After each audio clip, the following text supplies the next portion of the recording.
Deus não o escolheu para governar, mas para destruir. Nas estepes geladas que se estendem além do Danúbio, onde o vento corta a pele como lâminas afiadas e a neve cobre segredos ancestrais, nasceu um garoto destinado a fazer o mundo tremer. O ano era 406 depois de Cristo e o Império Romano dominava o mundo conhecido com suas legiões, suas estradas pavimentadas e sua arrogância inabalável. Mas nas terras onde Roma não ousava pisar, onde os mapas terminavam e o medo começava, os hunos cavalgavam livres sob céus infinitos. Ali, entre tendas de couro e fogueiras que ardiam contra a escuridão, Átila aprendeu as primeiras lições de uma vida que seria escrita com sangue e conquista. Seu povo não conhecia muralhas, não construía templos de mármore, nem escrevia tratados filosóficos.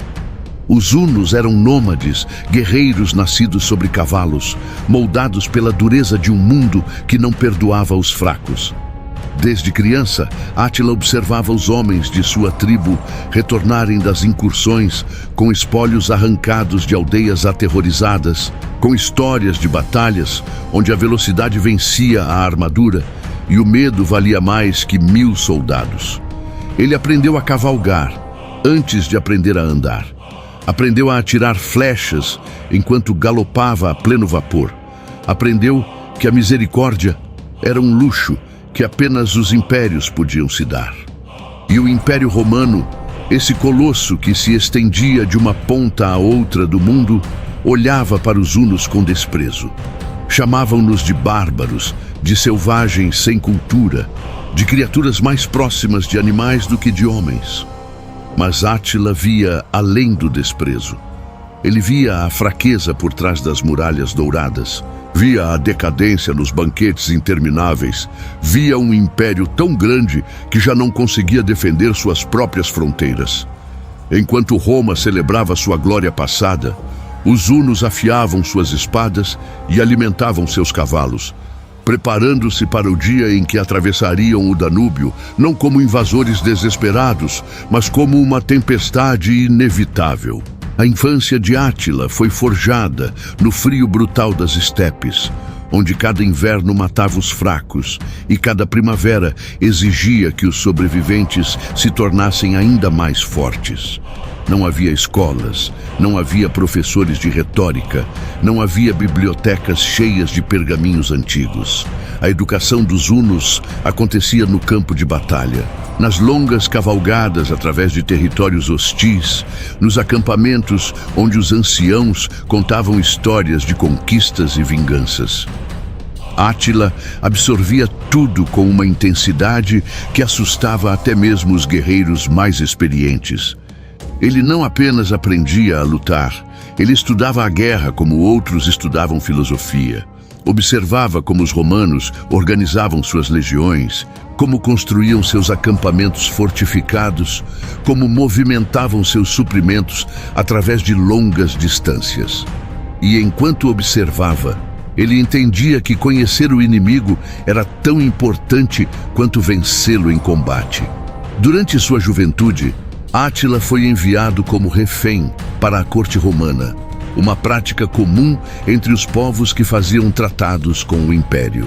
Ali, nas cidades de pedra e mármore, ele caminhou pelos mesmos corredores que senadores e generais, comeu a mesma mesa que aqueles que o chamavam de bárbaro. E enquanto os romanos acreditavam estar civilizando o jovem huno, Átila estava, na verdade, estudando cada fraqueza, cada falha, cada rachadura na armadura do império. Ele viu a corrupção que corroía o Senado, viu generais mais preocupados com intrigas políticas do que com a defesa das fronteiras. Viu soldados que preferiam o conforto das cidades à dureza dos acampamentos militares. Roma era magnífica, isso era inegável. Suas construções tocavam os céus, seus aquedutos desafiavam a natureza, suas estradas conectavam continentes. Mas toda aquela grandeza escondia uma podridão profunda, uma decadência que Átila reconheceu imediatamente. O império tinha se tornado preguiçoso, dependente de povos bárbaros para defender suas fronteiras, dividido entre Oriente e Ocidente, enfraquecido por disputas internas. Quando finalmente retornou às estepes, Átila não era mais apenas um guerreiro huno. Ele era um guerreiro que entendia Roma, que conhecia seus segredos, que sabia exatamente onde atacar para causar o máximo dano. E mais importante, ele sabia que o império que parecia invencível era, na verdade, uma estrutura gigantesca apoiada em fundações frágeis. Os anos passaram e Átila cresceu sob a sombra de seu tio Rúgila, que governava os hunos com mão firme. Ele participou de incursões cada vez mais ousadas, liderou ataques contra tribos rivais, ganhou reputação como guerreiro feroz e estrategista astuto. Mas enquanto conquistava respeito entre seu povo, Átila nunca esqueceu as lições aprendidas em Roma. Ele sabia que os hunos, apesar de serem guerreiros formidáveis, eram tribos dispersas, frequentemente em conflito umas com as outras, incapazes de se unir para um objetivo maior. E Átila começou a sonhar com algo que nenhum líder huno havia sonhado antes. Não apenas incursões e pilhagens, mas conquista. Não apenas sobrevivência nas estepes, mas domínio sobre continentes. Não apenas respeito, mas terror absoluto. Ele observava as muralhas distantes do império e sabia que um dia as faria ruir. Observava os mapas que os romanos desenhavam com tanto cuidado e sabia que um dia reescreveria cada fronteira. Observava o mundo ordenado pela lei romana e sabia que um dia traria o caos das estepes para dentro daquelas cidades de pedra. O contraste entre os dois mundos não poderia ser mais brutal. De um lado, Roma, com suas togas brancas, seus banquetes refinados, suas discussões filosóficas sobre virtude e justiça. Do outro, os hunos com suas roupas de couro e pele, sua comida simples comida sobre selas de cavalo, sua justiça rápida e definitiva. Roma construía para a eternidade, erguendo monumentos que durariam 1000 anos. Os hunos viviam para o momento, movendo-se com a estação, deixando apenas pegadas na neve e cinzas onde antes havia aldeias. Roma acreditava na civilização, na ordem, na paz através da lei. Os hunos acreditavam na força, na honra conquistada em combate, na paz que vem apenas quando o inimigo está morto ou aterrorizado demais para lutar. Mas havia algo que Átila entendia e que Roma havia esquecido. No final, não importavam as bibliotecas, os teatros ou as termas luxuosas. No final, o que importava era quem tinha a vontade de lutar e vencer. E enquanto Roma se afogava em sua própria grandeza, os hunos, nas estepes geladas, afiavam suas lâminas e esperavam. Esperavam pelo líder que os unificaria, que transformaria sua fúria dispersa em uma arma apontada para o coração do mundo civilizado. Esperavam por alguém que não apenas os liderasse em batalha, mas que os fizesse acreditar que poderiam conquistar o impossível. Esse alguém estava crescendo entre eles, observando, aprendendo, preparando-se. E quando chegasse sua hora, o mundo descobriria que havia algo muito mais aterrorizante do que os exércitos de Roma, algo mais implacável do que as legiões que haviam conquistado a Europa. Havia um homem que não temia nada, que não respeitava nada, que via o maior império da história e enxergava apenas mais um obstáculo a ser destruído. Deus não o escolheu para governar, mas para destruir. E a destruição estava apenas começando. O medo é o único idioma que todos entendem. Quando Rúgila morreu em 434 depois de Cristo, os hunos enfrentaram uma encruzilhada. Tribos que haviam sido unidas pela força começaram a olhar umas para as outras com suspeita. Antigas rivalidades ressurgiram e o frágil império das estepes ameaçava se desintegrar. Era o momento que todos os impérios nômades temiam, quando a morte de um líder forte significava o colapso de tudo que havia sido construído. Mas Átila e seu irmão Bleda não eram homens comuns.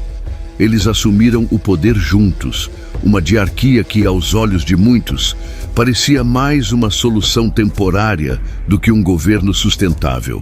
Afinal, dois lobos não podem liderar a mesma alcateia sem que eventualmente se voltem um contra o outro. E o mundo estava prestes a descobrir que Átila não compartilhava poder nem mesmo com seu próprio sangue. Os primeiros anos foram de consolidação brutal. Tribos que hesitavam em aceitar a liderança dos dois irmãos foram visitadas por guerreiros hunos que deixavam claro que a escolha era simples: jurar lealdade ou morrer. Não havia negociação, não havia meio termo, não havia terceira opção. Átila entendia que para unificar povos que valorizavam a força acima de tudo, era necessário demonstrar uma força tão absoluta que qualquer pensamento de rebelião fosse esmagado antes mesmo de se formar. Aldeias inteiras que resistiam eram queimadas até as cinzas. Líderes tribais que questionavam a autoridade eram decapitados e suas cabeças exibidas como lembretes do custo da desobediência. Não era crueldade gratuita, era pedagogia através do terror. Cada execução, cada aldeia destruída, cada família despedaçada enviava uma mensagem clara para todas as outras tribos. Os tempos mudaram, e aqueles que não mudassem com eles seriam varridos da história. Mas Átila não era apenas um tirano sanguinário. Ele oferecia algo além do medo. Oferecia propósito. Durante séculos, os hunos haviam sido guerreiros magníficos, presos nas estepes, realizando incursões ocasionais, mas nunca construindo nada duradouro. Átila prometeu a eles algo maior. Prometeu as riquezas de Roma, os tesouros das cidades que se estendiam além do Danúbio, a chance de não apenas sobreviver nas planícies geladas, mas de dominar o mundo. Ele não prometia glória vazia ou honra abstrata. Prometia ouro, prometia escravos, prometia vinhos roubados de adegas imperiais e joias arrancadas dos pescoços de nobres aterrorizados. E para homens que haviam passado a vida lutando apenas para sobreviver ao próximo inverno, essa promessa era irresistível. A transformação foi notável. Tribos que se odiavam há gerações começaram a cavalgar lado a lado. Guerreiros que teriam matado uns aos outros por uma disputa de gado agora marchavam sob os mesmos estandartes. Átila não apenas uniu os hunos, ele os fundiu em uma máquina de guerra como o mundo nunca havia visto. Mas havia um obstáculo, um último impedimento entre Átila e o poder absoluto: seu irmão Bleda. Os detalhes exatos nunca foram totalmente esclarecidos. Mas em 445 d.C., Bleda morreu durante uma caçada. Alguns disseram que foi um acidente, outros sussurraram sobre assassinato, mas ninguém ousou investigar muito profundamente. O que importava era que Átila agora governava sozinho, sem precisar consultar ninguém, sem precisar compartilhar glória ou poder. E foi nesse momento que o verdadeiro terror começou. Roma, tanto o Império do Oriente quanto o do Ocidente, havia se acostumado a lidar com os hunos através de pagamentos e tratados. Pagavam tributos em ouro para manter os bárbaros longe de suas fronteiras, uma prática humilhante, mas que parecia funcionar. Afinal, por que arriscar legiões em batalhas sangrentas quando o ouro poderia comprar paz? Mas Átila mudou as regras do jogo. Ele aceitava o ouro, claro, aceitava tudo que Roma oferecesse e então atacava mesmo assim, porque para Átila o ouro era apenas um bônus. O que ele realmente queria era ver o medo nos olhos dos romanos, ver suas cidades queimarem, ver seu império glorioso rachar sob o peso de seus próprios fracassos. O título que começou a se espalhar pelos territórios romanos era tão aterrorizante quanto preciso: Flagellum Dei, o chicote de Deus. Diziam que Átila era o instrumento divino enviado para punir Roma por seus pecados, que Deus havia se cansado da arrogância imperial e enviara um flagelo das estepes para humilhar os civilizados. Átila adorava esse título. Ele o usava como arma psicológica, deixando que o medo se espalhasse antes mesmo de seus exércitos aparecerem no horizonte. E o medo, como ele sempre soube, valia mais que 1000 cavaleiros. Sob o luar das estepes, em cerimônias que mesclavam tradição ancestral com a nova ordem brutal de Átila, guerreiros juravam lealdade absoluta. Não eram juramentos vazios de nobres em salões perfumados. Eram juramentos de sangue, selados com rituais que garantiam que qualquer traição seria punida não apenas com a morte, mas com a destruição de toda a linhagem do traidor. Átila construiu sua lealdade não na confiança, mas no terror absoluto de trair. E funcionou. Seu exército crescia a cada dia. Tribos germânicas, eslavas, alanas, todas se curvavam diante do rei dos hunos. Algumas por medo, outras pela promessa de pilhagem, mas todas sabendo que a única alternativa era a destruição. Átila não comandava apenas um exército, comandava uma avalanche humana, uma força da natureza que engolia tudo em seu caminho. E enquanto organizava suas forças, enquanto transformava nômades dispersos em uma máquina militar coordenada, Átila olhava para o sul, para as luzes distantes das cidades romanas. Em algum lugar além do Danúbio, imperadores sentavam-se em tronos de marfim, cercados por guardas em armaduras douradas, acreditando que suas muralhas os manteriam seguros. Átila sorria. Eles ainda não entendiam. As muralhas não os protegeriam. O ouro não os salvaria. Os tratados não valiam o pergaminho em que eram escritos, porque estava vindo algo que Roma não estava preparada para enfrentar. Não um exército que jogava pelas mesmas regras, não um inimigo que respeitava as convenções da guerra civilizada. Estava vindo o caos puro das estepes, liderado por um homem que não temia deuses nem homens, que via o maior império da história e enxergava apenas mais um império esperando para cair. Os preparativos continuavam. Cavalos eram treinados, armas eram forjadas, rotas de invasão eram estudadas. Átila reunia seus generais sob tendas de couro e desenhava planos na terra com gravetos, planos que fariam Roma sangrar como nunca havia sangrado antes.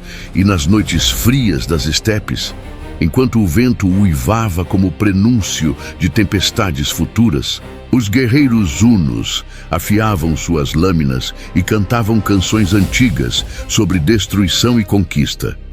O chicote de Deus estava sendo preparado, e em breve ele cairia sobre o mundo civilizado com uma força que faria tremer até os mortos em seus túmulos. Roma tinha construído sua grandeza através de séculos de conquista e organização. Átila estava prestes a destruí-la em anos de caos e terror. E o mais aterrorizante era que ele sabia exatamente como fazer isso, porque enquanto Roma havia esquecido como conquistar, ocupada demais com suas intrigas e seu luxo, Átila havia passado cada momento de sua vida aprendendo apenas uma coisa: como destruir. O medo é o único idioma que todos entendem. E Átila estava prestes a dar ao mundo uma lição que jamais seria esquecida. Nem as muralhas de Deus podiam segurar o inferno que vinha das estepes. O ano era 447 d.C., quando Átila decidiu que o Império Romano do Oriente havia vivido confortavelmente por tempo demais. Constantinopla, a cidade das cidades, capital do Império Oriental, erguia-se às margens do Bósforo, como uma joia que desafiava qualquer invasor. Suas muralhas eram consideradas impenetráveis. Suas defesas haviam resistido a todos os ataques anteriores, e seus cidadãos dormiam tranquilos, acreditando que nada poderia ameaçar sua segurança. Átila estava prestes a provar que estavam terrivelmente enganados. A preparação para a invasão foi meticulosa. Átila não era um bárbaro impulsivo que atacava sem planejamento.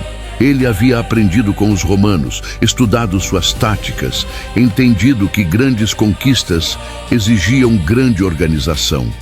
Reuniu centenas de milhares de guerreiros, não apenas hunos, mas uma coalizão de povos que ele havia subjugado ou convencido a se juntar à sua causa.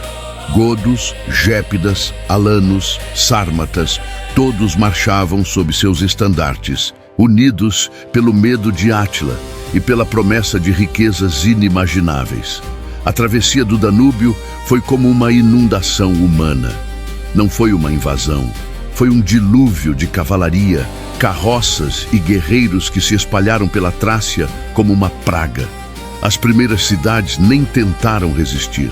Tinham ouvido as histórias sobre o que acontecia com aqueles que desafiavam o chicote de Deus. Portões foram abertos, tesouros foram entregues e os cidadãos rezavam para que a rendição rápida os poupasse do pior. Mas misericórdia não fazia parte do vocabulário de Átila. Mesmo as cidades que se renderam foram saqueadas, seus cidadãos escravizados ou mortos, suas riquezas carregadas em carroças que se estendiam por quilômetros. Cada cidade que caía enviava uma mensagem para a próxima. Resistência era inútil, rendição era igualmente fatal.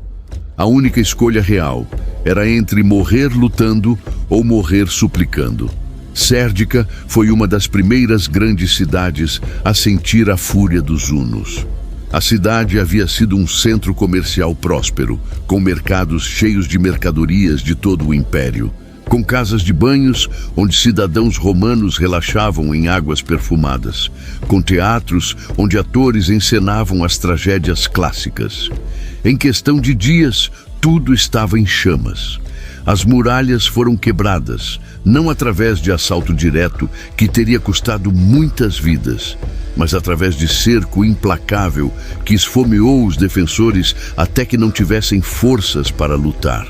Quando os portões finalmente se abriram, os hunos entraram como uma tempestade. O que aconteceu depois se tornou lenda de terror contada em todo o império. Não havia discriminação entre soldados e civis, entre ricos e pobres, entre jovens e velhos. Átila havia ordenado que Sérdica servisse de exemplo, e exemplo ela foi. Quando os hunos finalmente partiram, a cidade que havia sido lar de milhares era apenas um monte de cinzas e cadáveres. Filipópolis sofreu destino similar. A cidade, situada em posição estratégica, tentou resistir confiando em suas fortificações. Os defensores lutaram bravamente, repelindo os primeiros ataques, acreditando que poderiam segurar até que reforços chegassem de Constantinopla. Mas os reforços nunca vieram. O império estava em pânico, incapaz de organizar uma defesa coordenada, e Átila sabia disso. Ele tinha tempo, tinha recursos e tinha uma paciência terrível quando se tratava de destruir aqueles que ousavam resistir. O cerco durou semanas. Os hunos cortaram todas as rotas de suprimento, envenenaram poços d'água, lançaram cadáveres por cima das muralhas para espalhar doenças. Quando a fome e a pestilência haviam feito seu trabalho e a cidade finalmente caiu, Átila ordenou uma vingança tão brutal que até seus próprios generais ficaram impressionados. A cidade foi arrasada de forma tão completa que décadas depois ainda era possível ver as marcas da destruição. Enquanto cidade após cidade caía, o imperador Teodósio II, em Constantinopla, enfrentava uma crise sem precedentes. Relatórios chegavam diariamente, cada um mais desesperador que o anterior. As legiões que eram enviadas para enfrentar os hunos eram esmagadas ou simplesmente se recusavam a lutar depois de ouvir as histórias sobre a ferocidade inimiga. Generais romanos que haviam conquistado vitórias contra outros povos bárbaros descobriam que os hunos eram algo completamente diferente. Eles não lutavam como os romanos esperavam. Não formavam linhas ordenadas, não travavam batalhas em campo aberto onde a disciplina romana poderia prevalecer. Os hunos atacavam como fantasmas, aparecendo de repente em nuvens de flechas, destruindo flancos, cortando linhas de suprimento e desaparecendo antes que as legiões pudessem se organizar para um contra-ataque. Era uma forma de guerra que os romanos não sabiam como combater. E Átila continuava avançando. Ele não se contentava em simplesmente derrotar exércitos. Ele queria quebrar o espírito do império. Cada atrocidade era calculada. Cada cidade queimada era uma mensagem. Ele estava demonstrando que Roma, com toda a sua glória e tradição militar, era impotente diante da fúria das estepes. A marcha em direção a Constantinopla parecia inevitável. Os hunos chegaram tão perto que os cidadãos da capital podiam ver a fumaça das cidades queimadas no horizonte. O pânico se espalhou pelas ruas. Famílias ricas começaram a enviar seus tesouros para longe, para ilhas distantes onde esperavam que estariam seguros. Comerciantes fecharam suas lojas. Soldados reforçaram as muralhas, sabendo que em breve enfrentariam o teste definitivo. Mas Átila, para a surpresa de muitos, não atacou Constantinopla. Não porque temesse as muralhas ou o exército imperial, mas porque havia feito um cálculo diferente. Tomar a cidade custaria muitas vidas, mesmo com sua superioridade numérica. E mais importante, ele havia percebido que podia conseguir algo melhor sem derramar sangue, podia conseguir ouro. A quantidade de ouro. Teodósio, desesperado e sem opções militares viáveis, enviou emissários para negociar. O que se seguiu foi uma das humilhações mais completas na história romana. Átila exigiu não apenas o tributo anual que Roma já pagava, mas um pagamento retroativo de todo o ouro que ele alegava que deveria ter recebido nos anos anteriores. Exigiu que o tributo anual fosse triplicado. Exigiu que Roma devolvesse todos os hunos que haviam fugido para o império. E exigiu que Roma entregasse territórios ao sul do Danúbio, terras que haviam sido romanas há séculos. Teodósio aceitou tudo, não tinha escolha.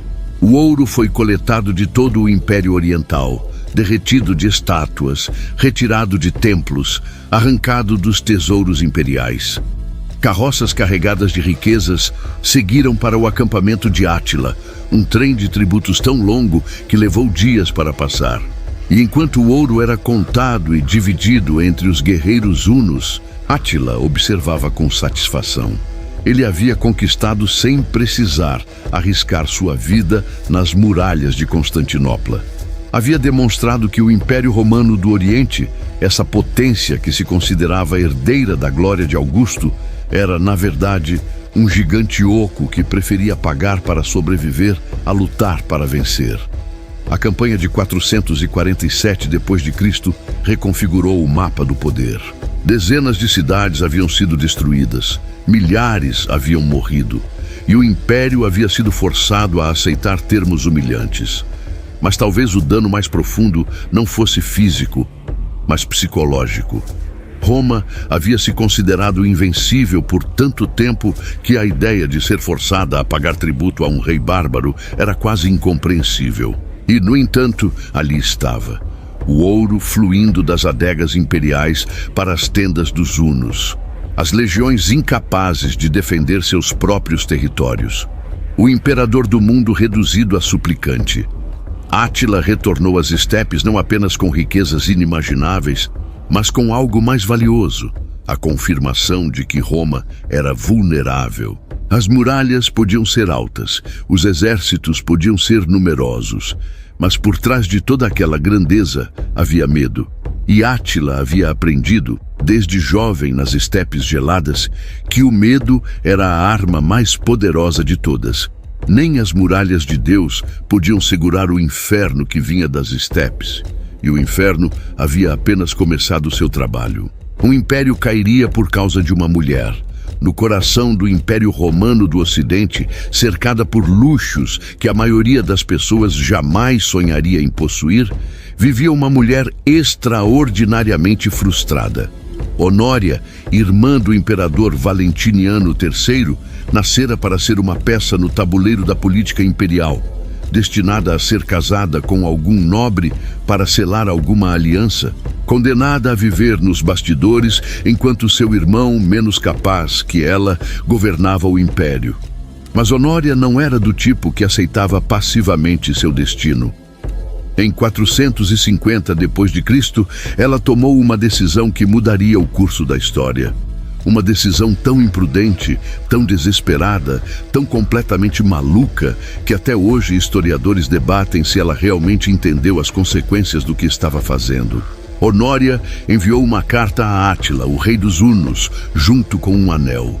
Os detalhes exatos de seu pedido foram perdidos na história, mas o que sabemos é que ela suplicava ajuda contra seu irmão, que a mantinha virtualmente prisioneira depois de descobrir um caso amoroso escandaloso. O que ela esperava que Átila fizesse não está claro.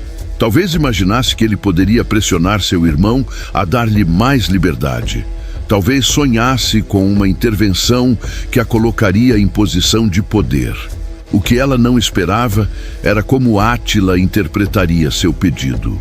Quando o mensageiro de Honória chegou ao acampamento de Átila, trazendo a carta e o anel, algo extraordinário aconteceu. Átila, esse guerreiro que havia passado a vida cavalgando pelas estepes, que havia destruído cidades e massacrado exércitos, que parecia imune a qualquer sentimento além da sede de conquista, olhou para aquele anel e viu uma oportunidade divina. Ele declarou que o anel era um pedido de casamento, e se era um pedido de casamento, então Honória era sua noiva. E se ela era sua noiva, então ele tinha direito a um dote, e que dote seria apropriado para a irmã do imperador romano. Nada menos que metade do Império Romano do Ocidente. A lógica era absurda, claro. Até para os padrões flexíveis da política internacional da época, a interpretação de Átila era completamente descabida. Mas ele não se importava com lógica ou precedentes legais. Ele via o que todos os grandes conquistadores veem: uma justificativa, não importa quão frágil, para fazer o que já queriam fazer de qualquer maneira. Átila queria invadir o Ocidente, e Honória havia acabado de entregar-lhe o pretexto perfeito. Valentiniano, quando soube do que sua irmã havia feito, deve ter sentido um terror que ultrapassava a raiva. A situação era impossível. Ele não podia entregar metade do império a um bárbaro apenas porque sua irmã havia enviado uma carta imprudente. Mas também não podia simplesmente ignorar as exigências de Átila sem consequências terríveis. A resposta de Valentiniano foi negar tudo. Honória não tinha autoridade para fazer tal oferta. O anel não significava nada, não haveria casamento e certamente não haveria transferência de territórios. Mas enquanto os diplomatas romanos tentavam desfazer o desastre através de palavras cuidadosas e negações legais, Átila simplesmente sorria. Ele tinha seu pretexto. A recusa romana não importava. Na verdade, a tornava tudo ainda melhor. Agora ele podia invadir não apenas como conquistador, mas como noivo ultrajado, como alguém a quem haviam sido negados seus direitos legítimos. Era teatro, claro. Átila não se importava realmente com Honória. Não sonhava com um casamento romântico ou com vida doméstica ao lado de uma princesa romana. Mas o teatro importava. Dava aos seus guerreiros uma narrativa, uma história que podiam contar a si mesmos, que tornava a invasão algo mais do que pilhagem. Eles não eram apenas invasores. Eram o exército de um homem que buscava o que lhe era devido por direito. E para os romanos hesitantes em resistir, a história adicionava outra camada de confusão. Como alguém lutava contra um homem que alegava estar apenas reivindicando sua noiva. A ironia era espessa. Honória havia escrito aquela carta desesperada, buscando libertação de uma vida restrita e controlada. O que ela conseguiu foi desencadear uma das maiores invasões que a Europa jamais havia visto. Seu pedido de ajuda pessoal se transformou em justificativa para a guerra total. Um momento de frustração privada se tornou catalisador de catástrofe pública. E enquanto os exércitos se preparavam para marchar, enquanto armas eram afiadas e cavalos eram selados, Honória permanecia em seu confinamento dourado, provavelmente sem compreender totalmente a magnitude do que havia desencadeado. Átila não perdeu tempo. Começou imediatamente os preparativos para a maior campanha de sua carreira.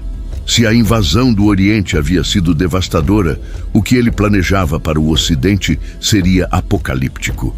Ele reuniu todos os guerreiros que podia convocar, todas as tribos que havia subjugado, todos os povos que deviam lealdade aos hunos. O exército que se formou nas estepes era como uma nação inteira em movimento, centenas de milhares de homens prontos para atravessar o Reno e mergulhar no coração da Gália.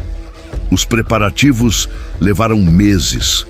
Rotas foram estudadas, espiões foram enviados para mapear as defesas romanas.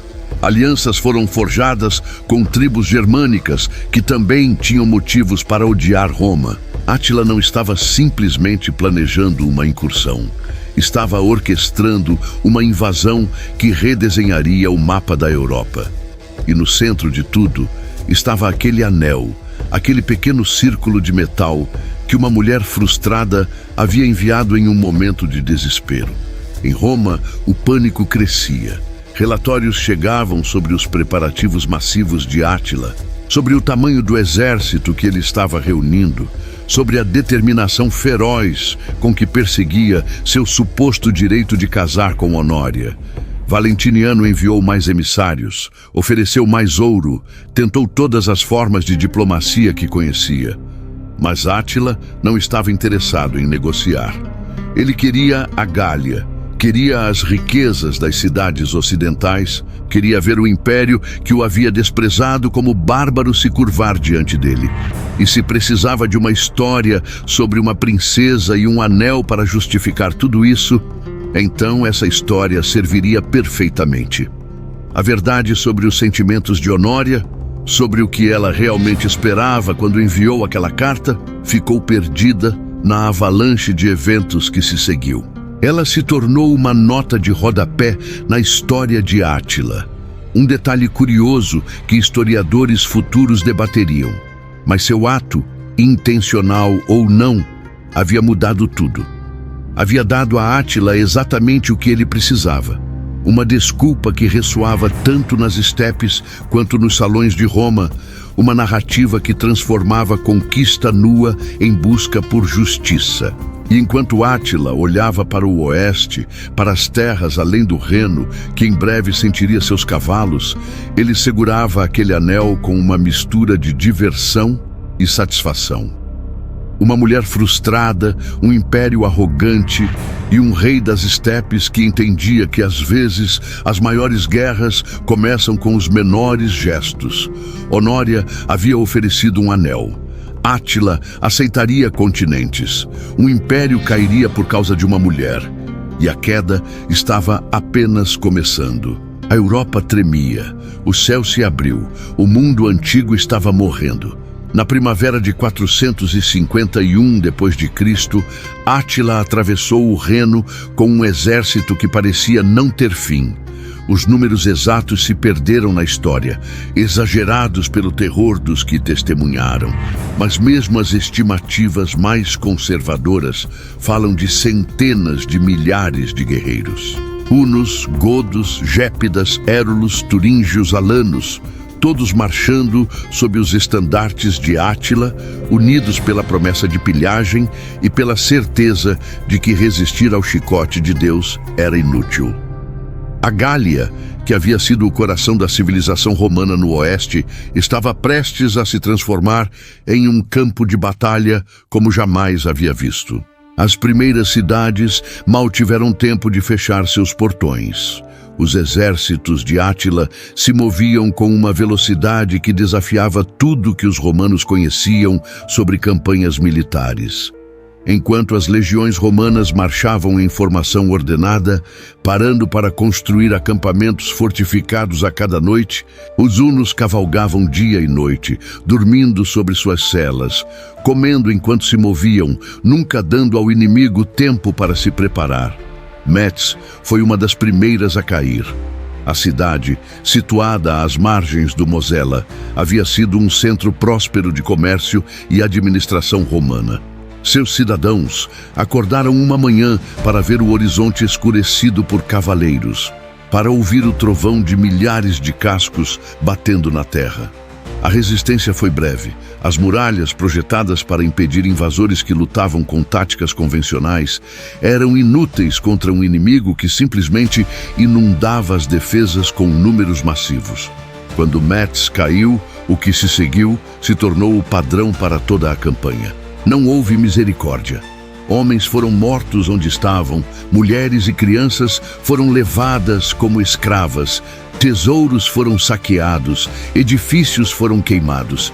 A cidade, que havia levado séculos para construir, foi reduzida a escombros em dias. E então os hunos seguiram em frente, deixando apenas cinzas e cadáveres para trás. Reims sofreu destino similar. A cidade, famosa por seus vinhedos e sua arquitetura romana, tentou negociar sua rendição. Enviaram emissários com ofertas de ouro e suprimentos se apenas os hunos poupassem a cidade. Átila aceitou o ouro, aceitou os suprimentos e então ordenou que a cidade fosse saqueada mesmo assim. Era uma lição brutal. Não havia segurança na rendição. Não havia proteção no suborno. Átila não estava interessado em governar essas terras de forma sustentável. Estava interessado em destruir, em demonstrar que Roma não podia proteger seus próprios cidadãos, em quebrar o espírito de resistência através do terror absoluto. Enquanto cidade após cidade caía, um desespero crescente tomava conta da Gália. Refugiados enchiam as estradas. Famílias inteiras fugindo com o que podiam carregar, buscando qualquer lugar que pudesse oferecer segurança. Mas não havia segurança. Os hunos estavam em toda parte, suas patrulhas de cavalaria se espalhando pela paisagem como uma praga. Eles atacavam fazendas isoladas, emboscavam caravanas de refugiados, queimavam colheitas nos campos. Era guerra total. Guerra que não fazia distinção entre combatentes e civis, entre objetivos militares e alvos de oportunidade. Em Roma, em Ravenna, onde o imperador Valentiniano havia estabelecido sua corte, o pânico era absoluto. O império havia enfrentado invasões antes, havia lutado contra bárbaros durante séculos. Mas isso era diferente. Átila não estava simplesmente testando as defesas romanas ou buscando terras para se estabelecer. Ele estava executando uma campanha de destruição sistemática que parecia ter como objetivo não a conquista, mas o aniquilamento. Valentiniano, desesperado, recorreu ao único homem que poderia ter alguma chance de deter Átila: Flávio Aécio, o último dos grandes generais romanos, um homem que havia passado parte de sua juventude como refém entre os hunos e que entendia como eles lutavam. Aécio foi encarregado de reunir qualquer força que pudesse encontrar, de montar uma defesa, de fazer qualquer coisa necessária para impedir que toda a Gália fosse varrida do mapa. Mas Aécio enfrentava um problema aparentemente impossível. As legiões romanas estavam fracas, mal financiadas, desmoralizadas por anos de derrotas. Ele não tinha tropas suficientes para enfrentar Átila em campo aberto. Precisava de aliados, e os únicos aliados disponíveis eram os mesmos povos bárbaros que Roma havia passado séculos combatendo. Em um dos maiores ironias da história, Roma teria que depender de bárbaros para se defender de bárbaros. Aécio começou a tecer uma aliança improvável. Ele convenceu Teodorico I, rei dos visigodos, a se juntar à causa romana. Não foi fácil. Os visigodos tinham todos os motivos para odiar Roma, que os havia tratado como inimigos por gerações. Mas Aécio argumentou, e argumentou bem, que se Átila conquistasse toda a Gália, os visigodos seriam os próximos. Isso não era uma guerra entre Roma e os hunos, era uma guerra pela sobrevivência de todos os povos da Europa Ocidental. Teodorico, velho e experiente, viu a verdade naquelas palavras. Ele reuniu seus guerreiros e marchou para se juntar a Aécio. Enquanto essa aliança improvável se formava, Átila continuava sua marcha de destruição. Ele havia chegado a Orleans, uma cidade estrategicamente vital que guardava a travessia do Loire. Se Orleans caísse, o caminho estaria aberto para o coração da Gália. Átila cercou a cidade e começou o assalto.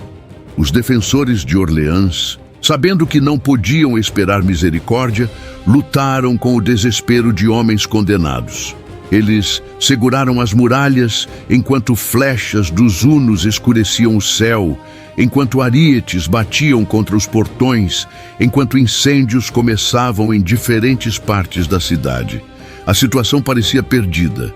E então, no momento mais crítico, o exército combinado de Aécio e Teodorico apareceu no horizonte. Pela primeira vez na campanha, Átila enfrentava não refugiados aterrorizados ou guarnições isoladas, mas um exército organizado pronto para lutar. O cerco de Orleans foi quebrado. Átila, percebendo que a situação havia mudado, ordenou uma retirada estratégica. Ele não estava fugindo por medo, estava se reposicionando, escolhendo o terreno onde a batalha decisiva seria travada. E enquanto se movia para as planícies abertas, onde sua cavalaria teria vantagem máxima, ele sabia que estava prestes a enfrentar o teste definitivo de seu poder. A marcha através da Gália havia sido uma demonstração de terror sem precedentes. Dezenas de cidades destruídas, milhares mortos, a paisagem marcada por fumaça e sangue.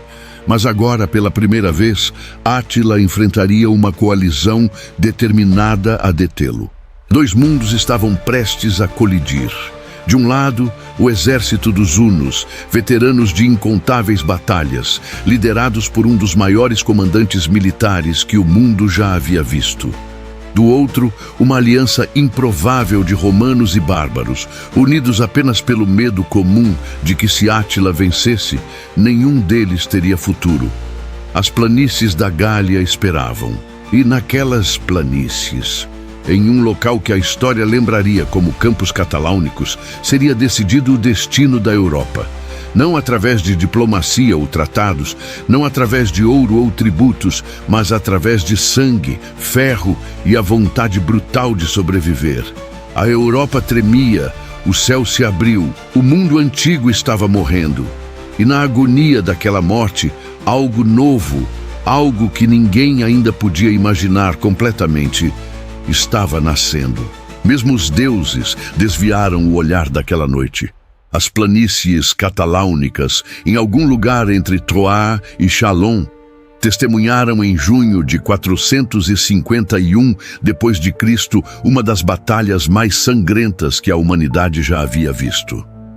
Os números exatos nunca serão conhecidos, perdidos na confusão da guerra e exagerados pelo horror dos sobreviventes. Mas cronistas falam de 500 mil homens ou mais, convergindo para aquelas planícies com a intenção singular de se destruírem mutuamente.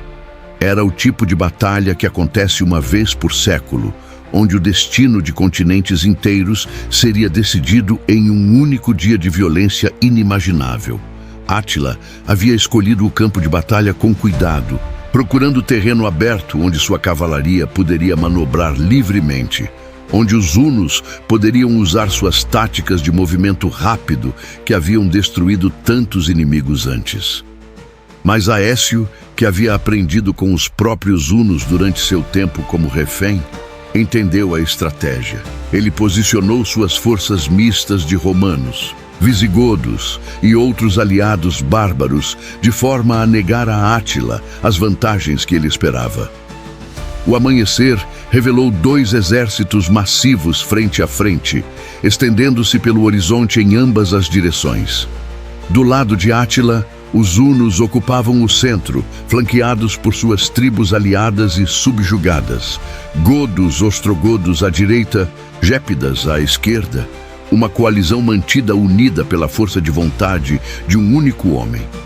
Do lado de Aécio, as legiões romanas, agora apenas sombras de sua antiga glória, mas ainda disciplinadas, seguravam uma ala, enquanto os visigodos de Teodorico seguravam a outra. Era uma aliança frágil, mantida apenas pela necessidade comum, e ambos os lados sabiam que se quebrassem ali, não haveria segunda chance. A batalha começou com trocas de flechas que escureceram o céu de verão. Os arqueiros hunos, famosos por sua habilidade de atirar com precisão mortal, mesmo a cavalo em movimento, lançaram nuvens de projéteis sobre as linhas inimigas. Mas os visigodos, protegidos por seus escudos e experimentados em combate, absorveram o bombardeio e responderam com suas próprias flechas e lanças. O ar encheu-se com o assobio de projéteis voando, com os gritos de homens atingidos, com o barulho de metal contra madeira, enquanto escudos bloqueavam a morte que vinha do céu. Então, as linhas colidiram. A descrição exata do que aconteceu naquelas planícies foi perdida no caos da batalha, mas fragmentos sobrevivem nos relatos de cronistas e nos pesadelos de sobreviventes. A cavalaria runa, normalmente tão devastadora em suas cargas rápidas e retiradas táticas, descobriu que o terreno e as táticas inimigas negavam suas vantagens usuais. Eles não estavam enfrentando aldeias aterrorizadas ou guarnições isoladas.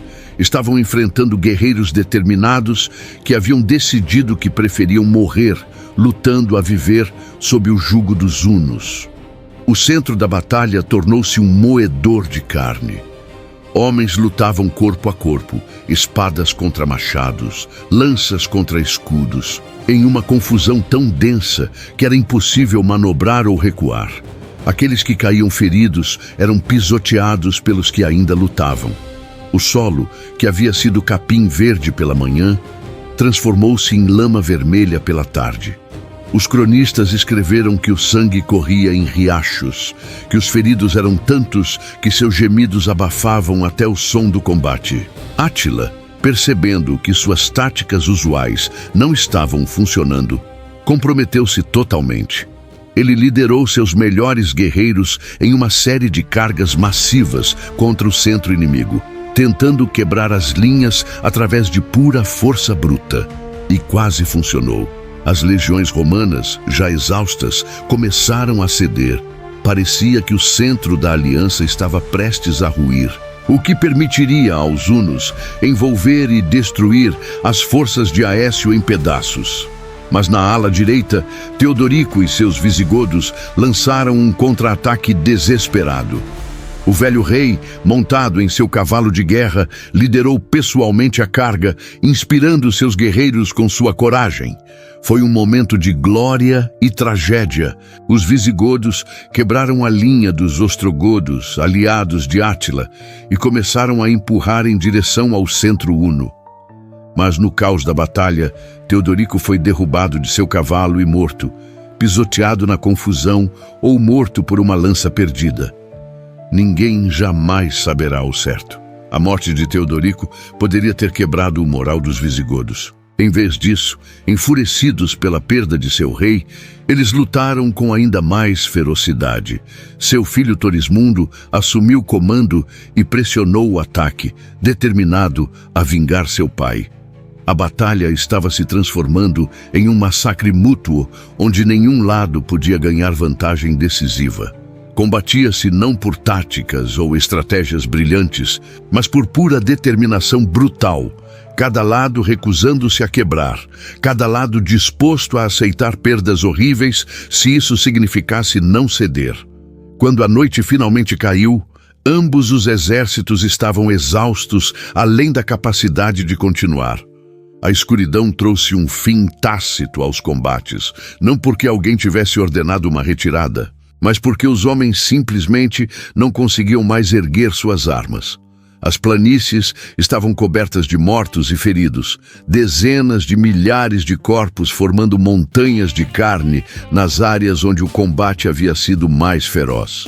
Choveu durante a noite, uma chuva fria que transformou o campo de batalha em um mar de lama e sangue. Os feridos, que não podiam se mover, morreram de frio ou se afogaram na lama.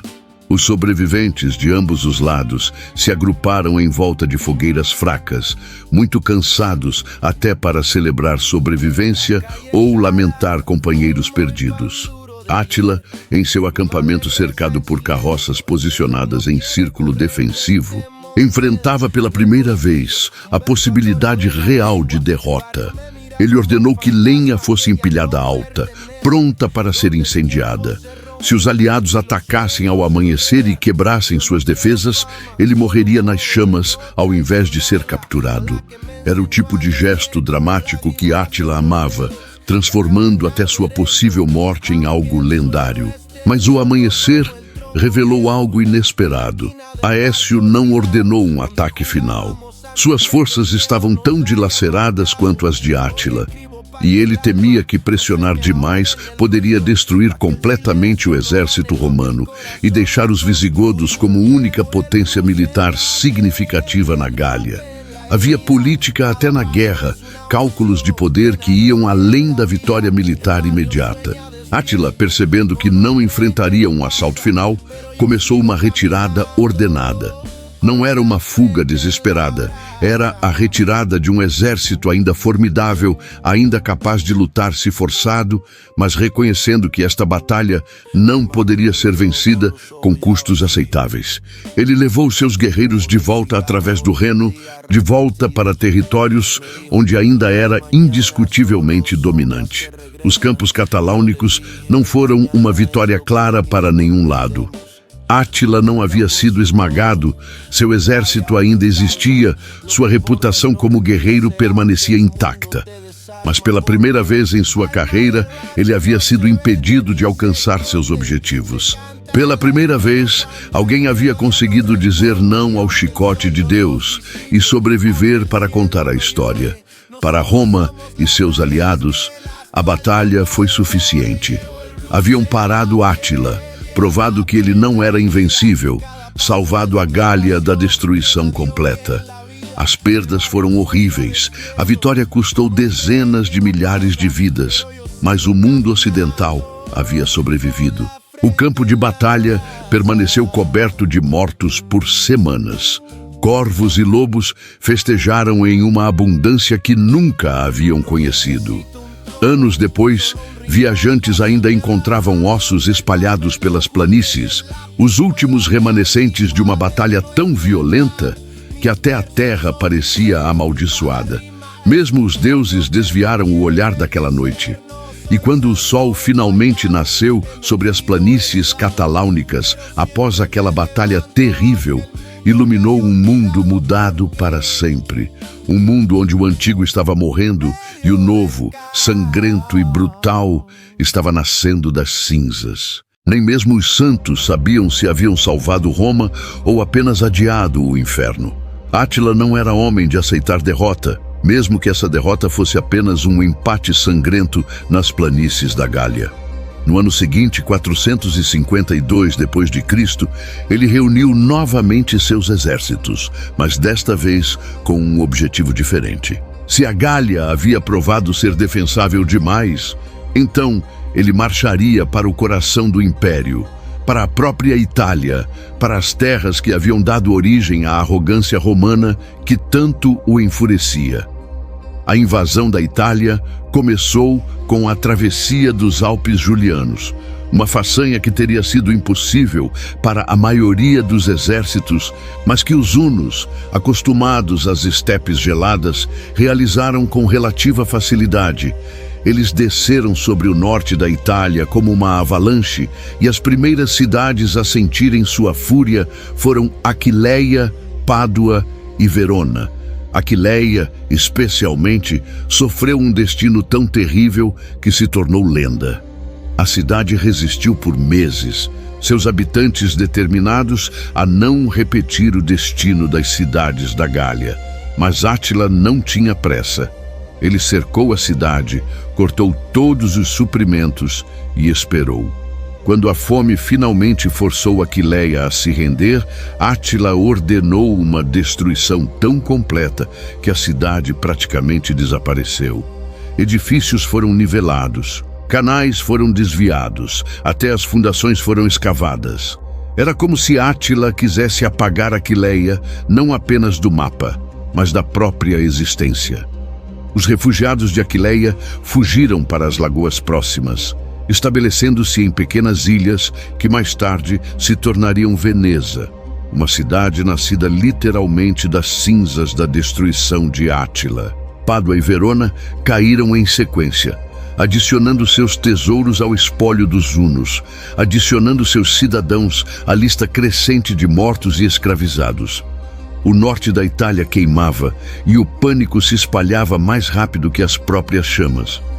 Roma, a cidade eterna, capital de um império que havia dominado o mundo conhecido por séculos, enfrentava a possibilidade terrível de ser atacada por um exército bárbaro.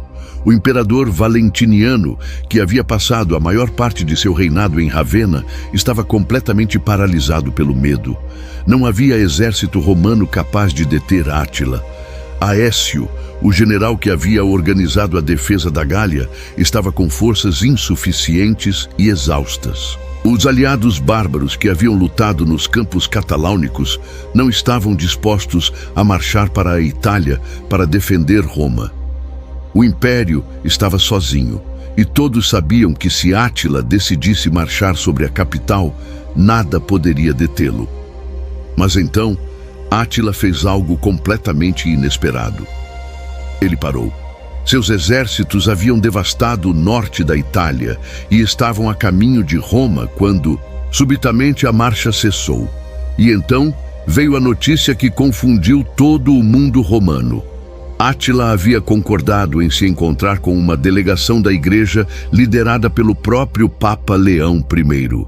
O encontro aconteceu às margens do rio Mincio, um local que testemunharia um dos momentos mais misteriosos da história antiga. De um lado, o Papa Leão, um homem idoso vestido em vestes simples, acompanhado por alguns clérigos desarmados.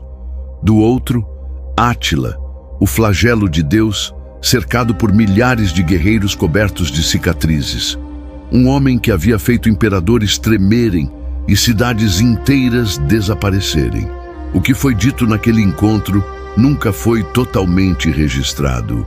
Os cronistas da igreja escreveram que o Papa apelou à misericórdia de Átila, lembrando-o que Alarico, outro líder bárbaro que havia saqueado Roma décadas antes, havia morrido pouco depois de seu sacrilégio. Alguns relatos mais místicos afirmam que Leão foi acompanhado por visões dos apóstolos Pedro e Paulo, espadas flamejantes nas mãos, ameaçando Átila com ira divina. Outras fontes mais pragmáticas sugerem que ouro mudou de mãos, muito ouro, e que promessas foram feitas sobre tributos futuros. Mas a verdade mais provável é que Átila enfrentou considerações práticas que tornaram uma marcha sobre Roma menos atraente do que parecia. Seu exército, embora ainda formidável, estava cansado e longe de casa. Doenças começavam a se espalhar pelos acampamentos, uma praga que matava mais eficientemente que qualquer espada romana. Os suprimentos estavam se tornando problemáticos, e quanto mais longe marchassem na Itália, mais vulneráveis estariam a contra-ataques ou ao cerco. E havia o fantasma de Alarico, o líder visigodo que havia realmente saqueado Roma em 410 d.C., apenas para morrer misteriosamente pouco depois. Superstição pesava sobre os guerreiros, murmúrios de que Roma era protegida por maldições que destruiriam qualquer um que a profanasse. Seja qual fosse a razão, o que Átila decidiu após o encontro com Leão surpreendeu o mundo. Ele ordenou a retirada. Os hunos deixariam a Itália, voltariam para suas terras além do Danúbio. Roma, que havia se preparado para o pior, que havia visto refugiados inundarem suas ruas, que havia ouvido histórias sobre o destino de Aquileia, foi poupada.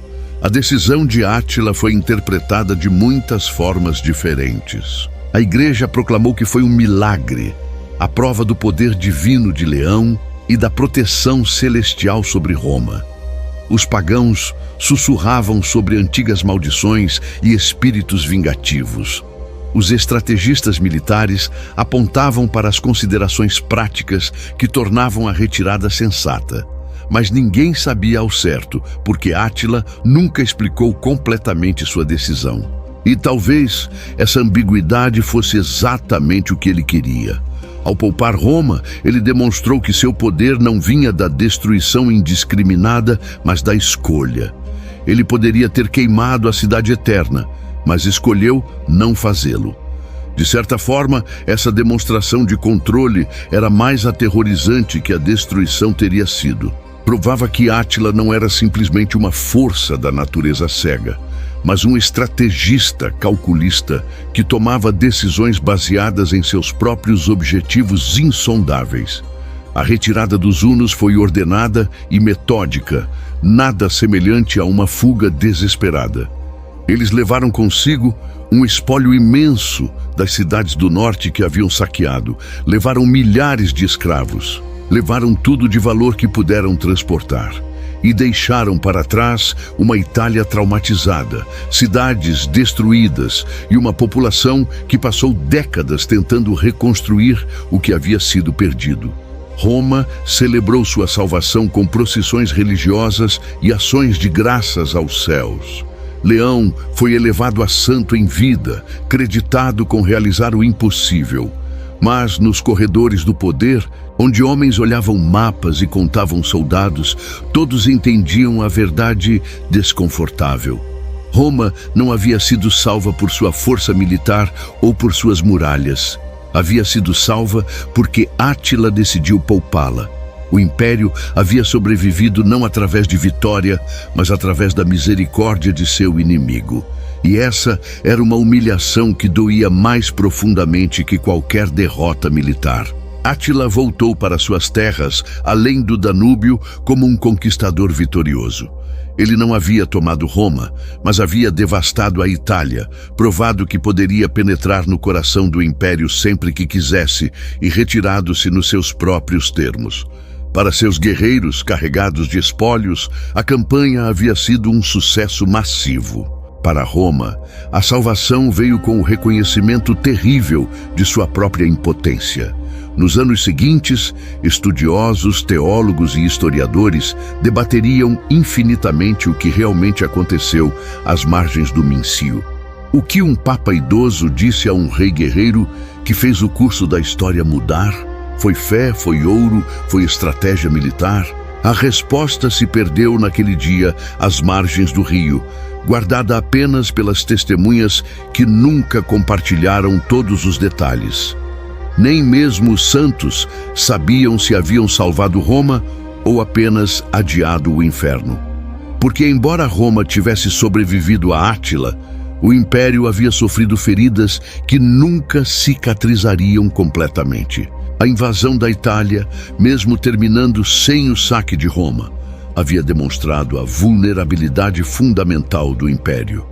Se um exército bárbaro podia marchar praticamente sem oposição até as proximidades da capital, se a defesa dependia não de legiões, mas da negociação com o inimigo, então o império era uma casca vazia de sua antiga grandeza. Átila retornou para casa, mas sua sombra permaneceu sobre Roma, um lembrete constante de que o chicote de Deus poderia voltar a cair a qualquer momento.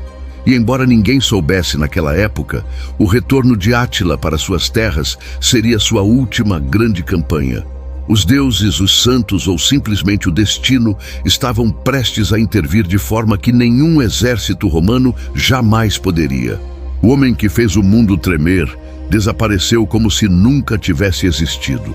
Em 453 d.C., apenas um ano após sua retirada misteriosa da Itália, Átila, o flagelo de Deus, O homem que havia feito imperadores suplicarem e cidades inteiras desaparecerem, morreu da forma mais improvável possível. Não em batalha, como teria sido apropriado para um guerreiro de sua estatura, não em um cerco épico ou em um duelo legendário, mas em sua própria cama, na noite de seu casamento com uma jovem mulher chamada Ildiko. Os detalhes exatos são nebulosos, obscurecidos pelo tempo e pela confusão que se seguiu, mas a história que sobreviveu é tão estranha que poderia ser verdade.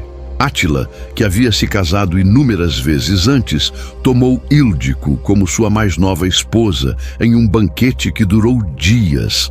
Houve celebrações massivas, rios de vinho e hidromel, festas que celebravam não apenas o casamento, mas todas as conquistas recentes do rei dos Hunos. Átila bebeu pesadamente, comeu abundantemente, celebrou com a exuberância de um homem no auge de seu poder. Então, ele se retirou para a câmara nupcial com sua nova esposa. Na manhã seguinte, quando Átila não emergiu de sua câmara, seus guardas inicialmente não se preocuparam. Deixaram-no descansar, assumindo que o rei estava recuperando-se dos excessos da noite anterior. Mas quando o dia avançou e ainda não havia sinais do rei, a preocupação começou a crescer.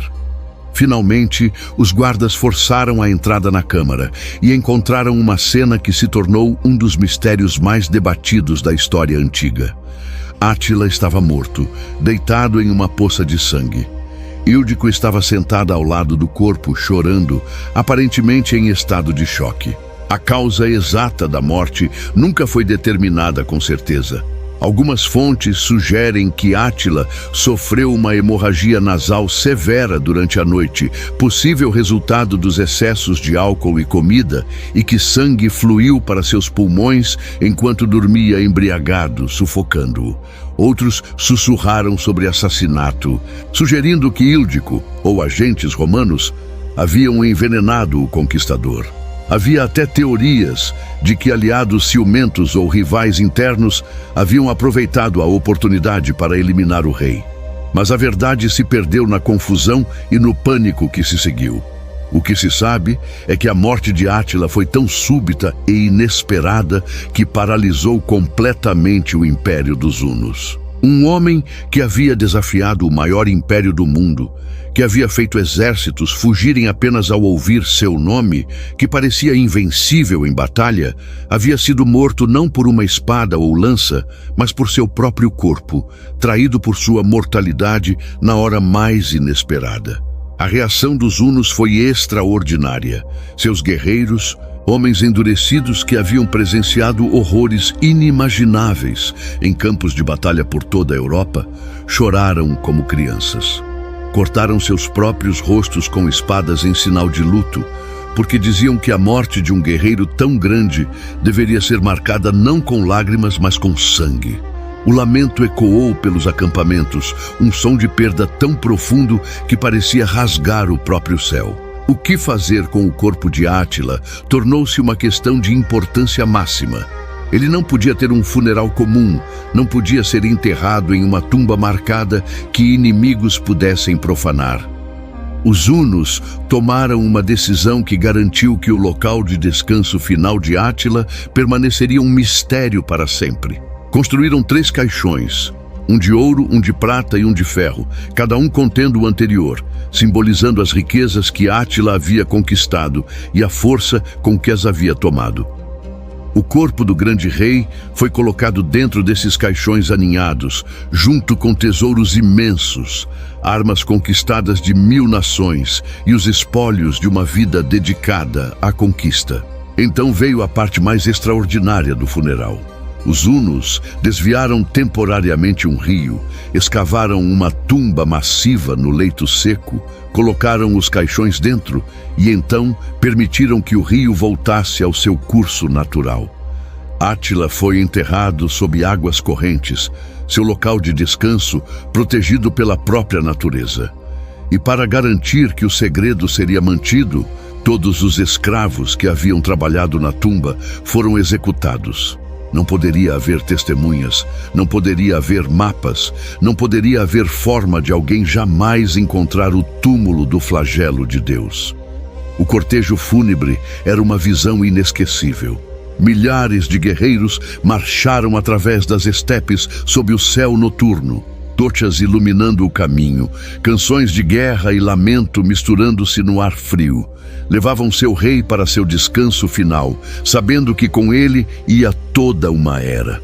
As tochas se apagaram uma por uma, enquanto a procissão completava seu trabalho, até que a última luz se extinguiu e a escuridão reclamou as estepes.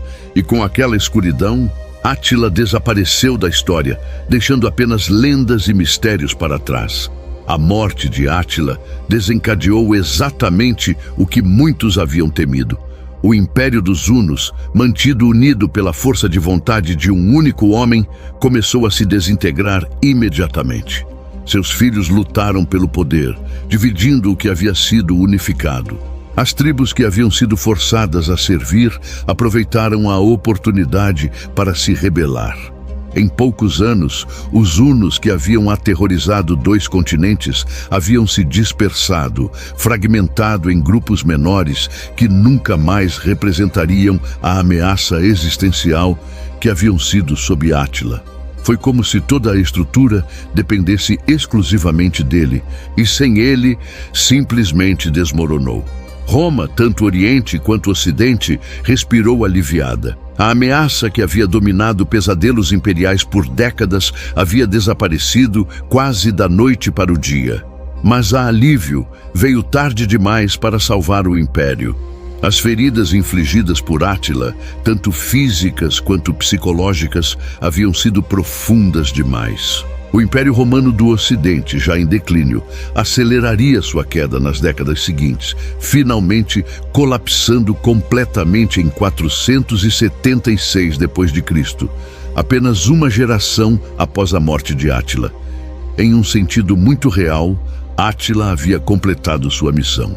Ele não destruiu Roma diretamente, mas ele a feriu de forma tão grave que a recuperação nunca foi possível. A caçada pelo túmulo de Átila começou quase imediatamente após sua morte e continua até hoje. Caçadores de tesouros, arqueólogos, historiadores, todos tentaram encontrar o local onde o flagelo de Deus foi enterrado com suas riquezas lendárias.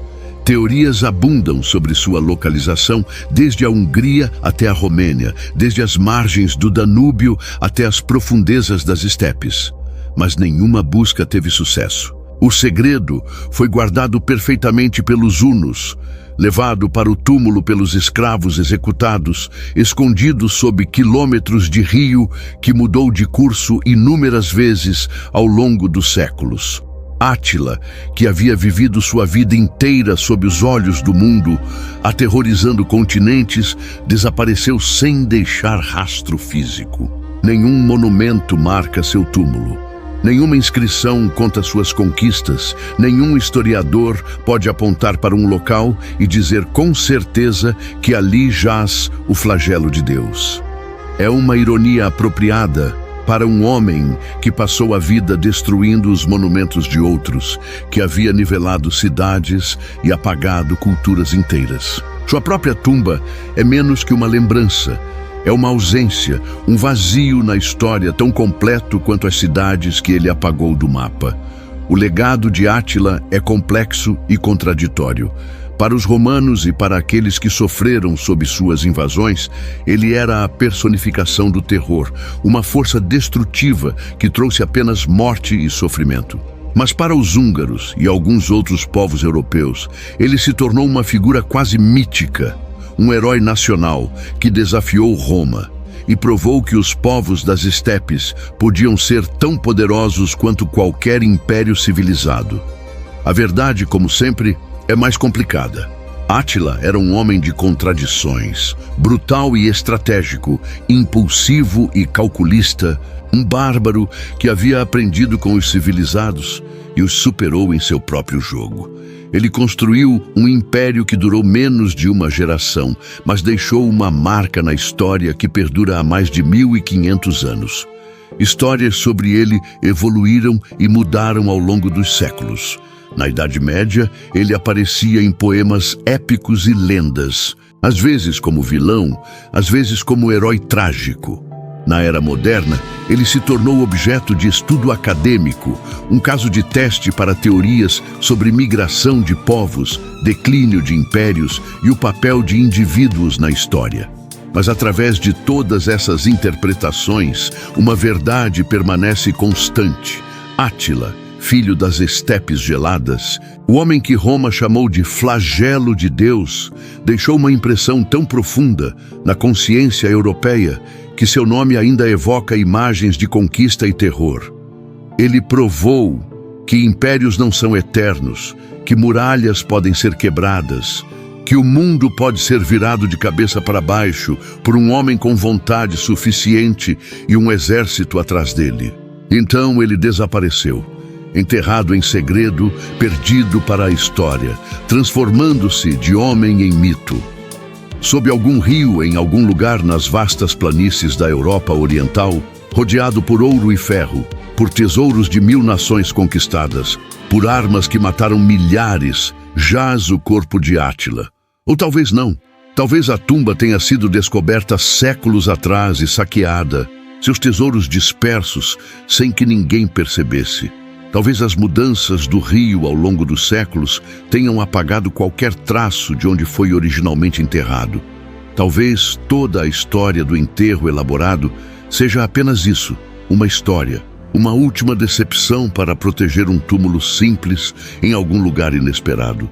Ninguém sabe, e talvez seja apropriado que ninguém saiba. Átila viveu sua vida criando mistério e medo, deixando cidades destruídas e populações aterrorizadas em seu rastro.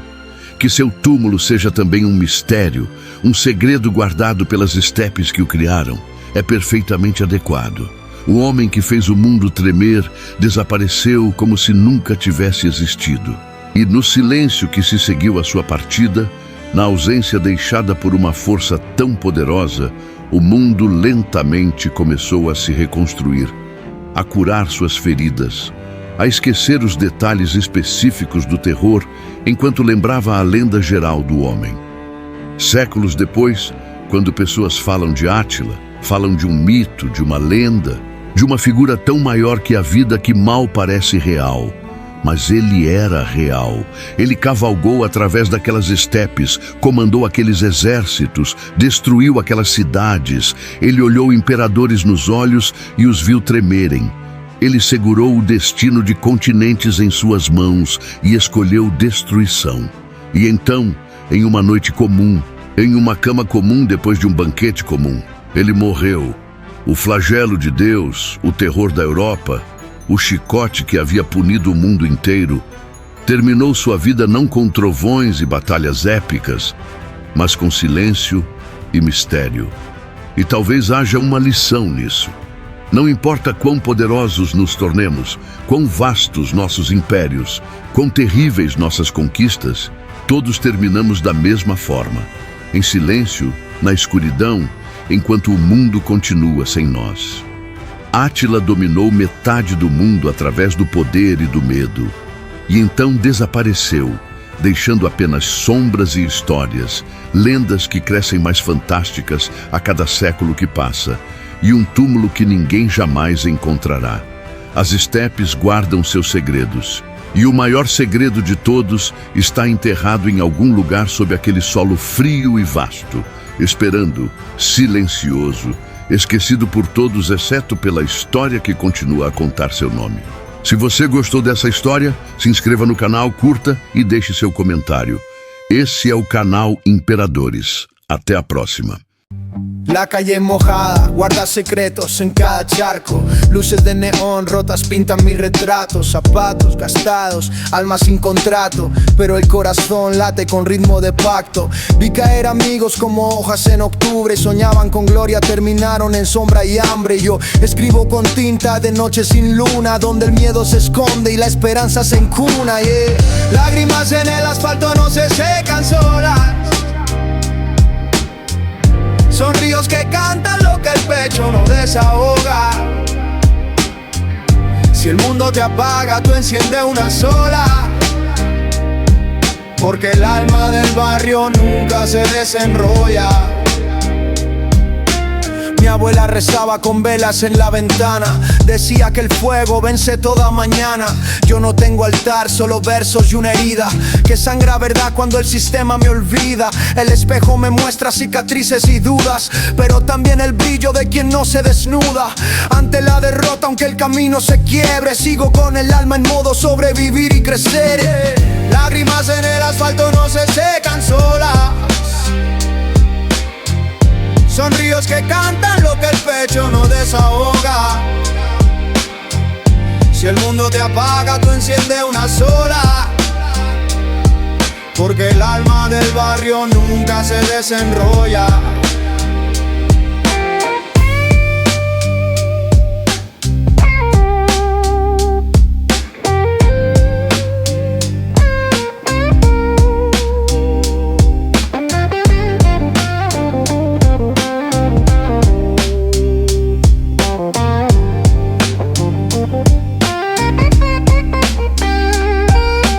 Hoy el viento trae olor a pan recién hecho y a promesas viejas que aún no han perdido el techo. Mis hijos juegan donde antes corría la bala, plantan flores en grietas, rompen la mala racha. No es perfecto el camino, pero es mío y lo abrazo, con el blues en la garganta y el soul en el brazo, porque cada caída me enseñó a caminar y el barrio no muere, solo aprende a soñar. Lágrimas en el asfalto no se secan solas, son ríos que cantan lo que el pecho no desahoga. Si el mundo te apaga, tú enciende una sola, porque el alma del barrio nunca se desenrolla.